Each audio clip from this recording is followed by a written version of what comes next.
அனைவருக்கும் வணக்கம். நாம் அக்யூஹீலர் உமர் ஃபாரூக் அவர்கள் எழுதிய வீட்டுக்கு ஒரு மருத்துவர் என்ற புத்தகத்தை வாசித்துக் கொண்டிருக்கிறோம்.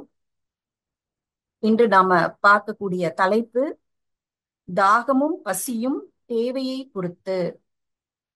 நம்ம பகுதி 16 இருக்கிறோம். உணவு முறை ஒழுங்குபடுத்தப்பட்டால் உடல் கழிவுகள் தேங்குவதிலிருந்து விடுபட முடியும். உணவு முறை ஒழுங்குபடுத்தப்பட்டால் உடல் கழிவுகள் தேங்குவதிலிருந்து விடுபட முடியும். தேங்குவது நின்றுவிட்டால் ஏற்கனவே தேக்கமுற்ற கழிவுகள் வெளியேற துவங்கும். கழிவுகளற்ற உடல் பூரண ஆரோக்கியமாகும். உடல் தன் பசியையும் தாகத்தையும் அழகான முறையில் அறிவிக்கிறது. அதன் தேவைக்கேற்ப நாம் துணை நிற்போமானால் நம் ஆற்றல் தேவைக்கு உடல் துணை நிற்கும். உடம்பு தன்னோட பசி தாகம் தன்னுடைய தேவை என்ன அப்படிங்கிறத ரொம்ப அழகா நமக்கு அறிவிக்குது. அதனுடைய தேவைக்கு நாம சப்போர்ட் பண்ணோம்னா நமக்கு வேண்டிய சக்திக்கு அது சப்போர்ட் பண்ணும். உடல் கிட்ட இருந்து நம்ம என்ன எதிர்பார்க்கிறோம்? சக்தி தானே எதிர்பார்க்கிறோம், ஆற்றல் கேட்கிறோம். அந்த ஆற்றல் தேவைக்கு உடல் சப்போர்ட் செய்யும் அப்படிங்கிறாரு. பசித்த பின்பு அளவான உணவை மென்று உண்ண வேண்டும் என்பதை அறிந்தோம்.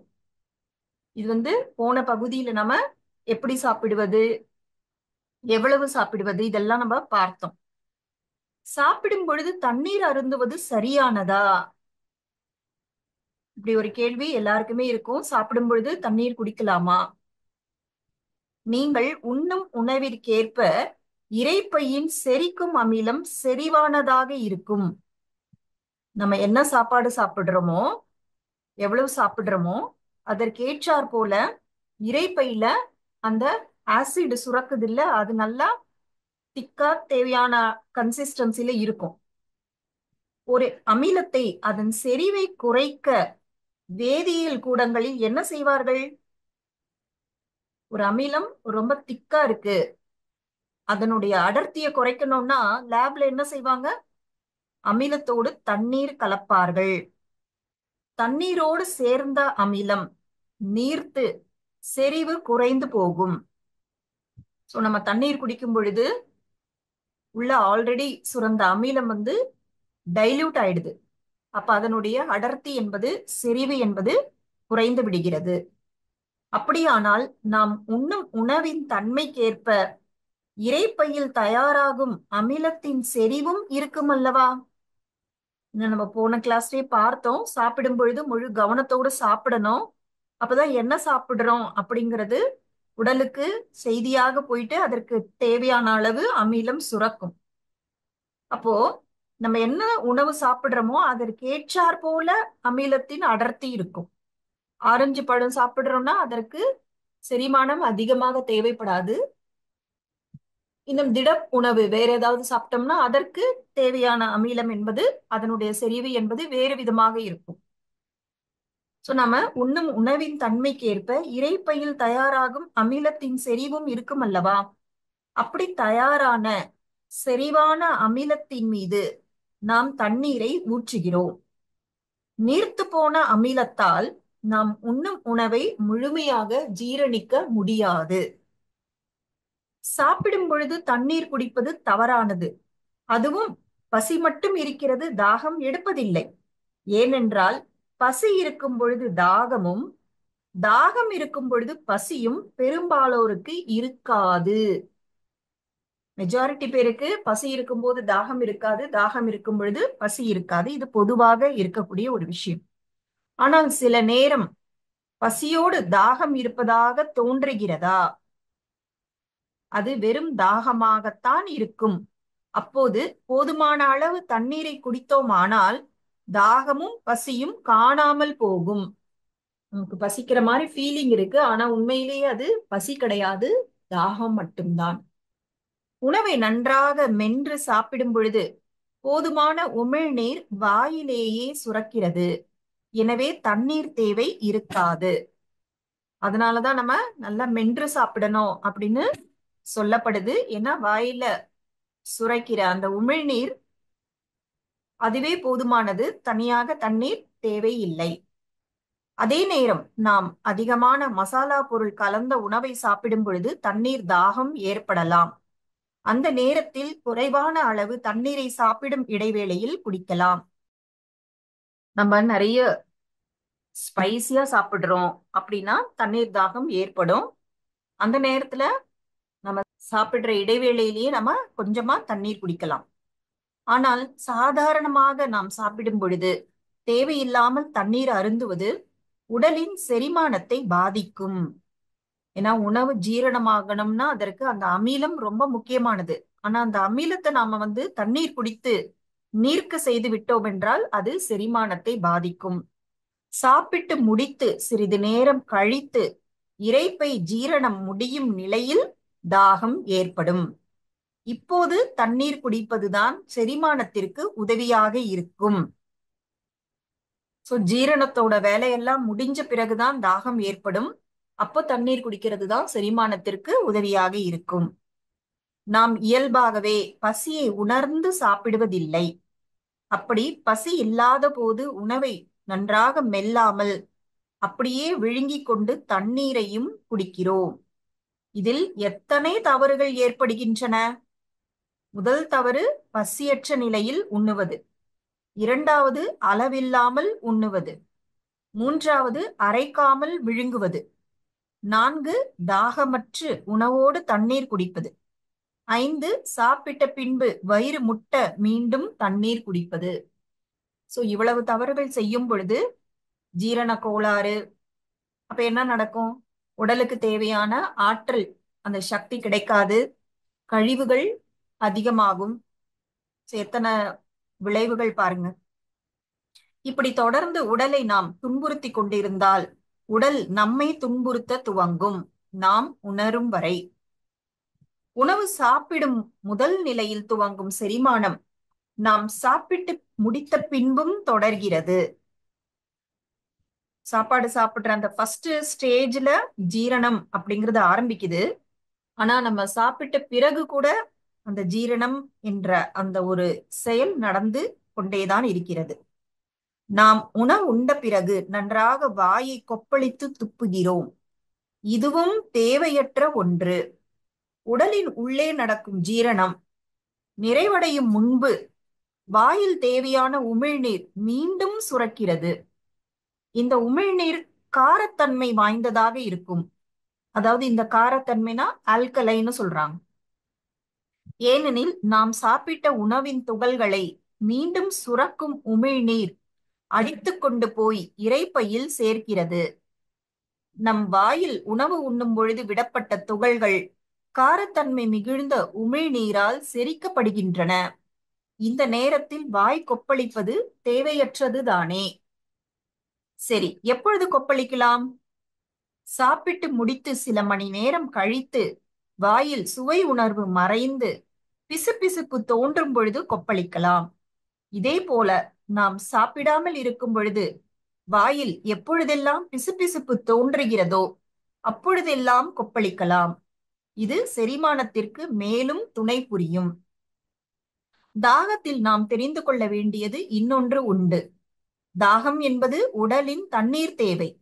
இதற்கு தண்ணீரை தவிர வேறு எதுவும் இணையாகாது. குளிர்பானங்கள், காஃபி, டீ போன்றவை உணவு வகையை சேர்ந்தவை. அவை திரவ வடிவில் இருப்பதால் அவற்றை நாம் தாகம் தணிக்க பயன்படுத்துகிறோம். பொதுவா தாகம் வந்ததுன்னா தண்ணீர் தான் குடிக்கணும். ஆனா கூல்ட்ரிங்க்ஸ் குடிக்கிறது, வேற ஏதாவது காஃபி, டீ, இது எல்லாமே திரவ வடிவில் இருந்தாலும் அது எல்லாமே உணவு குரூப்ல தான் வருது. தண்ணீர் எந்த சுவையும் அற்றது. மற்ற குளிர்பானங்கள் போன்றவை சுவை ஏற்றப்பட்டது. இவைகள் உணவாக மட்டுமே உடலிற்கு பயன்படுமே அன்றி எந்நிலையிலும் தாகத்திற்கு பயனளிக்காது. தாகத்தை தண்ணீர் மட்டும்தான் நிறைவு செய்யும். மற்றவை தணிக்கத்தான் செய்யும், நிறைவு செய்யாது. இதெல்லாம் நமக்கு பிராக்டிக்கலாவே அனுபவம் இருக்கு. அதே போல தண்ணீரில் இப்பொழுது பல வகை உண்டு. சாதாரண தண்ணீர், காய்ச்சப்பட்ட தண்ணீர், சுத்திகரிக்கப்பட்ட தண்ணீர், மினரல் சேர்க்கப்பட்ட தண்ணீர், சுவை கூட்டப்பட்டு நிறம் நீக்கப்பட்ட, அதாவது ப்ளீச்சிங், இப்படி நிறைய தண்ணீர் இருக்கின்றன. இவற்றில் எது உடலிற்கு ஏற்றது? நாம் தூய்மையானது என்று நம்பிக்கொண்டிருக்கும் ஒரு சத்தூட்டப்பட்ட தண்ணீரை, அதாவது பேக்கேஜ்டு, ப்ளீச்டு, ஓசனைஸ்டு மினரல் வாட்டர் இதெல்லாம் சொல்றாங்கல்ல, இந்த மாதிரி தண்ணீர்ல சத்து ஏற்றப்பட்டிருக்கிறது அப்படின்னு சொல்லப்படுகிற தண்ணீரை ஒரு செடிக்கு ஊத்திக்கிட்டே வாங்க. அதே போல இன்னொரு செடிக்கு சாதாரண குடிநீரை ஊற்றுங்கள். சில நாட்களிலேயே தெரிந்துவிடும், நாம் பாதுகாப்பானது என்று கருதும் எந்த ஒரு தண்ணீரும் செடியை வளர்க்காது, மாறாக குறுகவும் கருகவும் செய்யும். ஏனெனில் செடிக்கு தெரியும் எது உயிருள்ள தண்ணீர் என்று. உயிருள்ள தண்ணீர்னா என்ன அர்த்தம்? அதுல இருக்கிறது எதுவுமே அழிக்கப்படல, அதனுடைய ஜீவன் அதுலயே இருக்கு. இப்ப செடிக்கு சாதாரண டேப் வாட்டர் கொடுத்தாலே அது நல்லா வளரும். ஆனா நம்ம மினரல் வாட்டர், அந்த பியூரிஃபையர் எல்லாம் பண்றோம்ல, அந்த தண்ணீர்லாம் ஊத்தினோம்னா செடி நாளடைவில் கருகிடும். நாம் சாதாரண தண்ணீரை ஒரு பாத்திரத்தில் ஊற்றி வைத்திருந்தால் சில நாட்களில் அதில் புழு பூச்சிகள் உண்டாகும். அதே நேரம் ஒரு பாத்திரத்தில் சுத்திகரிக்கப்பட்ட தண்ணீரை ஊற்றி வைத்தால் எத்தனை மாதமானாலும் அப்படியே இருக்கும். இதிலிருந்து என்ன தெரிகிறது? புழு பூச்சி கூட வாழ தகுதியற்றது நாம் பயன்படுத்தும் சுத்திகரிக்கப்பட்ட தண்ணீர். ஏன்னா எதுல உயிர் சக்தி இருக்கோ அங்க மற்ற ஜீவன்கள் வந்துடும். ஆனா நம்ம சுத்திகரிக்கப்பட்ட தண்ணீர் எவ்வளவு நாள் ஆனாலும் புழு பூச்சி வர்றது கிடையாது. ஏன்னா அது தகுதியற்ற நீர். புழு பூச்சி கூட வாழ தகுதியற்ற நீர்னு சொல்றாங்க. அதை தான் நம்ம பயன்படுத்துறோம். சுவை கூட்டப்பட்ட தூய்மையாக்கப்பட்ட தண்ணீரில் உயிர் சத்து அழிக்கப்படுகிறது. உயிர் சத்து இல்லாத தண்ணீரை பூச்சி, புழு, செடி போன்ற உயிர்கள் மறுக்கின்றன. நாம் மட்டும் பயன்படுத்துகிறோம். விஞ்ஞான ரீதியாகவே தண்ணீரின் வேதி வாய்ப்பாடு என்ன? தண்ணீருடைய சயின்ஸ், அந்த கெமிக்கல் டெபினிஷன் என்ன? H2O. அப்படி என்றால் ஹைட்ரஜன் 2 பங்கும் ஆக்சிஜன் 1 பங்கும் இணைந்தது தண்ணீர். ஆக்சிஜனை தமிழில் பிராணவாயு, பிராணசக்தி, உயிர்வளி என்றும் அழைப்பார்கள். பிராணசக்தி நிறைந்த தண்ணீரை நாம் காய்ச்சும் பொழுது ஆக்சிஜன் பங்கு குறைகிறது, அதாவது உயிர் சக்தி குறைகிறது. வெறுமனே காய்ச்சும் பொழுதே தண்ணீரின் உயிர் சக்தி குறைகிறது. இன்னும் தண்ணீரை தூய்மைப்படுத்த வெண்மையாக்கும் வேதிப்பொருள், ப்ளீச்சிங் கெமிக்கல், அதாவது சோப்பில் உள்ள ரசாயனம் பயன்படுத்தப்படுகிறது. பின்பு மினரல்ஸ் சத்தூட்டப்பட்டு நமக்கு அளிக்கப்படுகிறது. இதில் உயிர் சக்தி எந்த அளவுக்கு இருக்கும்? உயிர் சக்தியற்ற செத்த தண்ணீரைத்தான் நாமும் குடித்து நம் குழந்தைகளுக்கும் குடிக்கிறோம். நாம் ஏன் தண்ணீரை கொதிக்க வைக்கிறோம்? ஒன்று கிருமி பயம், இரண்டாவது அசுத்தம். கிருமிகளால் நோய் பரவுவதில்லை என்பதையும், வெளியில் இருந்து தனக்கு தீங்கு விளைவிக்கின்ற எதையும் உடல் தனக்குள் அனுமதிக்காது என்பதையும் நாம் முன்பே அறிந்துள்ளோம். கிருமிகள் என்பது உடலுக்குள்ள கழிவுகளை சாப்பிடுவதற்காக உருவாகுவது, அதனால நோய் பரவுறதில்லை.